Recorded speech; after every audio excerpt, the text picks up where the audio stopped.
Аппетит приходит во время еды, так говорит моя бабушка, и я постоянно убеждаюсь в том, что она бывает всегда права. Главная цель этого проекта заключалась в том, чтобы я научилась делать UV-развертку, да и вообще попрактиковалась в этой UV-развертке. Как-то до этого мне не приходилось ее делать, и даже когда я делала UV-развертку, то в блендере я делала ее с помощью функции вот этой автоматической UV-развертка, и в принципе меня все устраивало. Но в этом проекте я решила запариться. Я создала 3D-модельку кошки, и я хотела сделать, в принципе, свою кошку. В интернете вы уже видели много таких фигурок, вот таких кошек низкополигональных, но да, мне она нужна была в качестве тренировки. Наверное, это была самая монотонная часть моей работы из всего этого проекта. Я сейчас попытаюсь объяснить вкратце, что я делала. Сорян, если там какая-то непрофессиональная лексика, но вот на экране вы можете все это увидеть. А после того, как моя 3D-моделька кошки была готова, я взяла и вот так вот гранями отделила все плоскости и для себя вот так вот разложила их. То есть с левой стороны экрана вы можете увидеть всю мою развертку. То есть я определила, где должна быть голова, также вот ее часть морда, живот, вот это все передняя часть кошки, задняя часть кошки, также ее лапы. В отдельности для себя распределила, где у нее вот эти вот передняя часть лап, задняя часть лап и так далее. Даже уши у нее вон там были. После всех моих действий моей кошке пришлось поработать для меня моделью. Я серьезно, у меня, наверное, половина галереи была в ее фотках, но мне пришлось отфоткать абсолютно все. Она как раз в этот момент спала, поэтому без особых усилий мне удалось достать фото ее пузика, ее лапок. Лапы я также фоткала спереди, отфоткала их сзади. Короче, со всех ракурсов я сфоткала свою кошку. Еще был момент в том, что я забыла сфоткать ее спину, потому что, вы видите, она вот здесь вот храпит на спине. Поэтому на следующий день мне пришлось отфоткать свою кошку со спины, то есть мне нужна была ее спинка, голова, ушки. Что-то я не подумала об этом, когда первый раз фоткала. Мне казалось, и так достаточно фотографий. У меня без шуток половина галереи была в кошке. Еще была загвоздка в том, что это уже был следующий день, на следующий день было солнечно, и посмотрите, со спины у нее немного как будто бы шерсть ярче. Но знаете, это заставило меня чуть-чуть подтянуться в фотошопе, и я поняла примерно, как что делать, и как будто цвет выровнялся в итоге. Но знаете, это мне было только на руку, потому что я была не таким уверенным пользователем фотошопа, мне пришлось изучать еще и фотошоп, так что трудности делают нас сильнее. Я выровняла более-менее везде цвет, а потом я заметила, я на начальном этапе не стала париться с ногами. Видите лапы, где типа ноги у нее? Из-за того, что у нее белый живот, то у нее и верхняя часть лап, спереди тоже белые. Я решила не париться и сзади тоже сделать такие же ноги, но они у нее другие. И мне пришлось вот так фоткать ее ноги. Еще зацените, как она сливается с ковром. Короче, вот как на видео, я по этим лекалам вырезала фото с модели моей кошки, потом подстраивала свои фотки под эту UV-развертку. Основательно такой фигней я занималась в первый раз и на самом деле много нового чего узнала. Больше всего инфы я узнала про Photoshop. Еще мне было трудно, потому что она трехцветная, и у нее пятна расположены абсолютно хаотично, но я не стала придираться к себе, и более-менее нормально. Она похожа на оригинал, и я возилась вот со всей этой фигней, пока она не стала похожа сама на себя. Ну, вот теперь норм. Все круто. Казалось бы, цель уже достигнута, и можно сворачивать проект, и потренироваться еще в этой UV-развертке. Но помните, что я сказала в начале? Я посмотрела и подумала, блин, уже готовая 3D-модель. Но грех не сделать вот эти кости и не попрактиковать какое-нибудь движение, риггинг. Ну вот почему бы нет? Ну, уже готовый 3D-персонаж стоит. Я это и сделала. И здесь, когда у меня нет чего-то, за что мне надо держаться, никакого ТЗ, ничего никого, и у меня полный полет фантазии, вот здесь у меня начинается какая-то вакханалия. Потому что изначально я решила, что я буду делать весь этот риггинг с нуля. Поэтому я создала кости и создала, пожалуйста, не смейтесь над моим скелетом, я сама все это сделала. Но когда я поняла, что получается фигня, я решила взять уже готовый скелет, который был в блендере.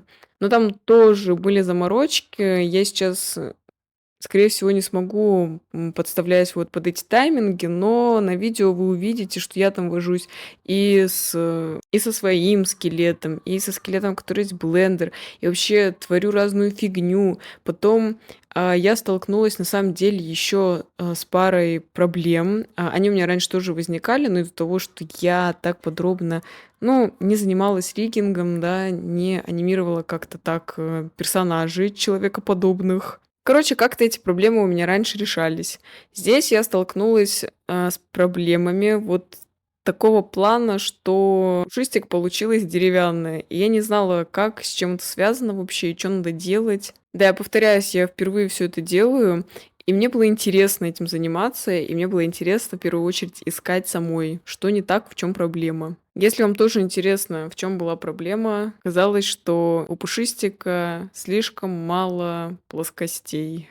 Короче, я взяла вот этот инструмент Face Paint, и он у меня не рисовался на костях. Я думала, что это с этим связано, но полазив в интернете, я поняла, что Face Paint рисует только на вершинах. А у меня этих вершин нет. Если моя рука состоит из, ну, камон, у этой руки всего 8 вершин. Конечно, я не смогу ничего рисовать. В итоге мне даже ничего не пришлось рисовать, просто я добавила пару вершин, разделила эти плоскости там, где это надо. Ну, типа, знаете, анатомические плоскости разделила на кошки человекоподобные. Ну ладно. Но в итоге у меня все заработало, все сгибалось и разгибалось, как мне надо было. Мне очень нравится анимация, мне нравится анимировать персонажей, и мне хотелось создать, свой риг. Но у меня этого не получилось. Но не то, что не получилось, повлияли на это обстоятельства в ИРЛ, которые у меня происходили. У меня долгое время не было возможности подключиться, делать что-то на компе. И как раз у меня был этап создания рига, и когда я пыталась его делать, я что-то в процессе поняла, что как будто это не самая, удачная модель, где у тебя всего лишь 12 плоскостей на этой фигуре.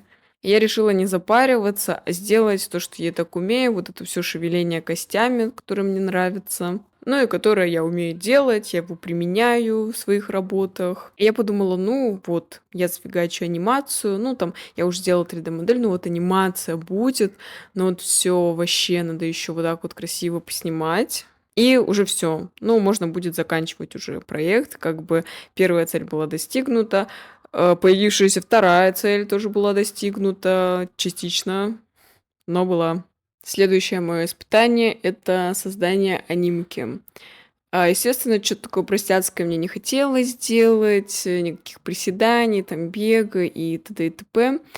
Мне захотелось сделать какой-нибудь танец, чтобы Пушистик танцевал. Естественно, я пошла на самую популярную площадку, где много, просто миллион этих танцев. И не знаю, чё-то человеческие танцы мне не хотелось брать, а танцы, которые танцуют 3D-коты, животные, там вот что то такое, тоже мне как-то не очень заходили.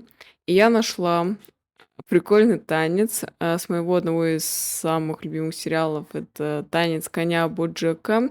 Если вы смотрели, то вы поймете. Его и в сериале танцевали, и были люди, которые тоже танцевали этот танец. Короче, такое. Я нашла танцевальный компромисс в этом. Я, естественно, понимала, что ничего такого, сложного и виртуозного я не смогу сделать с моей 3D-моделькой, но мне вот захотелось ее оживить. Ну и что вы мне сделаете? Я не делала эту анимку спустя рукава, но то, что было в моих силах, возможно, то я и сделала. Просто мне хотелось, чтобы было что-то прикольное на выходе. Я это делала по велению сердца. Плюсом еще у меня были, палки в колесах в виде вот, неправильного вот, риггинга, отсутствия риггинга. И сама эта 3D-моделька, она тоже деревянная достаточно, потому что я уже говорила много раз, почему что. Но в целом мне-то не нужны были виртуозные анимации. Так что задача стояла просто в анимировании ее, чтобы был какой-то танец.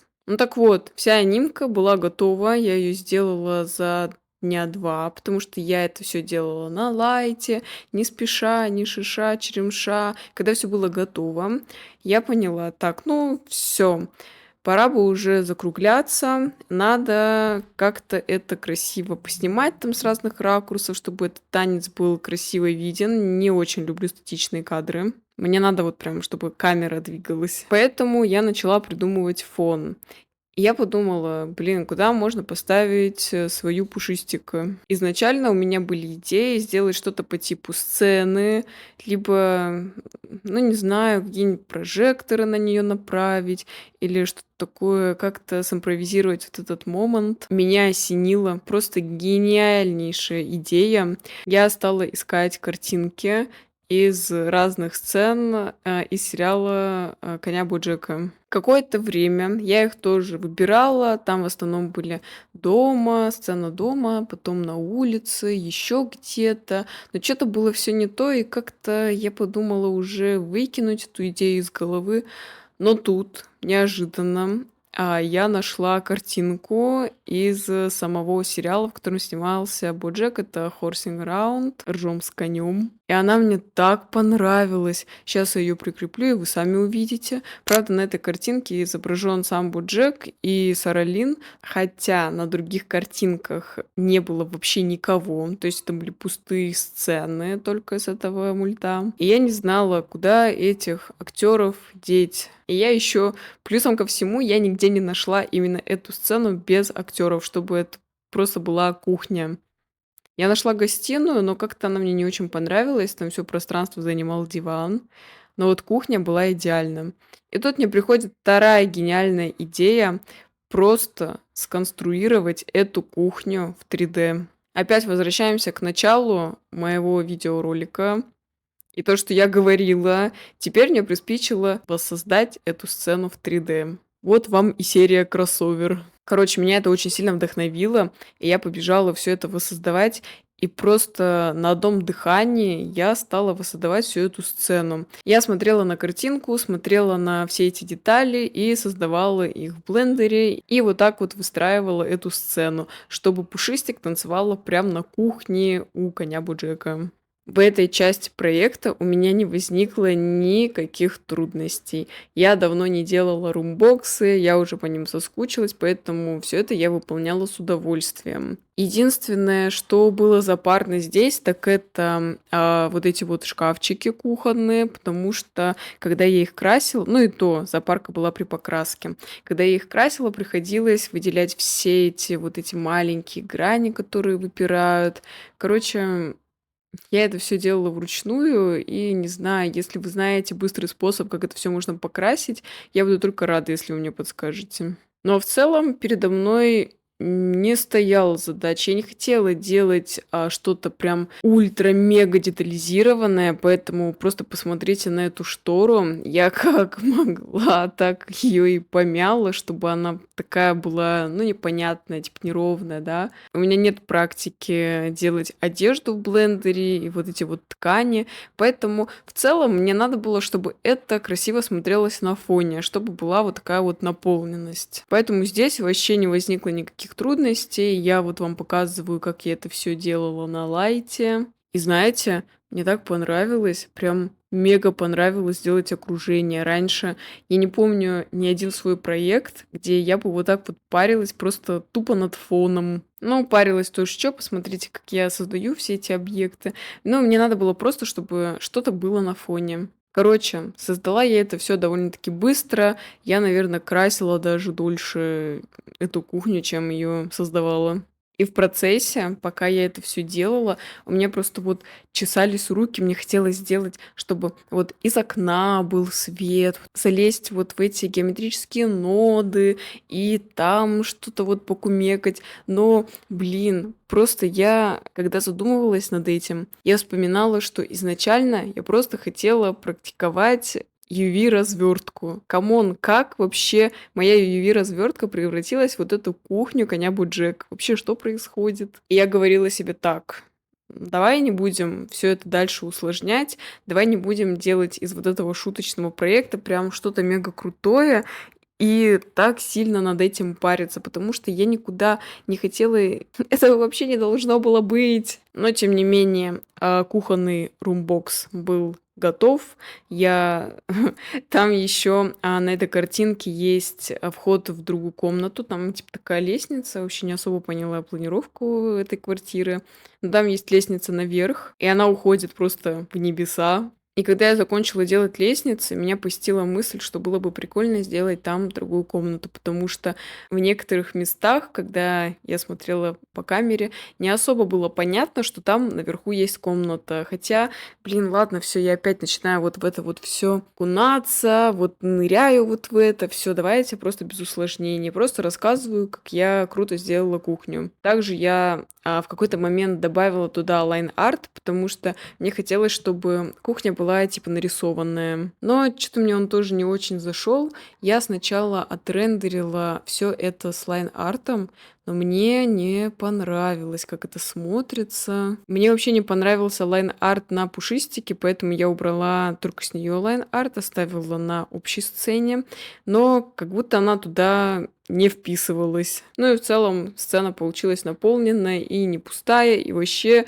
я очень рада, что я впервые делаю такой наполненный фон. Я так никогда не старалась еще для фона. Вы даже представить себе не можете, как меня радует этот проект, начиная вот с моей любимой кошки, с пушистика, заканчивая вот этой сценой, которую я делала. И каждый раз меня что-то вдохновляло на каждом этапе всей моей работы. Мне очень нравится, я просто обожаю, когда я вот так ныряю в какое-то дело, в какой-то проект. И я начинаю придумывать первое, второе, третье. Когда это все я смогу делать, блин, это просто нереальный кайф. Сейчас уже я покажу вам результат конечный. Но для начала хочу поблагодарить Пушистика, потому что ее модельные навыки не остались в стороне, они помогли развитию моих профессиональных навыков. Но на самом деле меня прикалывает, как из чего-то маленького, незначительного и довольно рафляного получается что-то не то, что я ожидала. Этот экспириенс мне безумно понравился. И теперь я со спокойной душой уже отпускаю этот проект. Я его уже отрендерила и могу поставить на нем точку. Я очень рада, что вы досмотрели этот видос до этого момента. Поэтому этот результат для вас.